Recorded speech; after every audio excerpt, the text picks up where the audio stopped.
IT 選民登記，你登咗未 ？IT 選民登記，你登咗未 ？IT 選民登記，你登咗未啊 ？IT 選民登記，你登咗未？你登咗未？你登咗未？你登咗未啊？5月16號之前登記做 IT 選民，你快啲去登記啦！提升專業地位，推動 IT 發展，為自己、為業界、為香港，你都快啲登記做 IT 選民啦！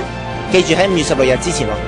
IT 選民登記4部曲：第一步，登記為地區選民；第二，加入指定 IT 專業團體，成為會員。第三，記住填妥功能組別嘅選民登記表。最後喺5月16號之前，將表格傳真或者郵寄翻去選舉事務處就可以噶啦。咁就得噶啦，咁就得噶啦，咁就得噶啦，咁就得噶啦，咁就得噶啦。有問題嘅話，可以上呢一個網址。呢個網址，呢個網址，呢個網址，呢個網址查詢。5月16日前登記做 IT 選民，你都快啲登記啦！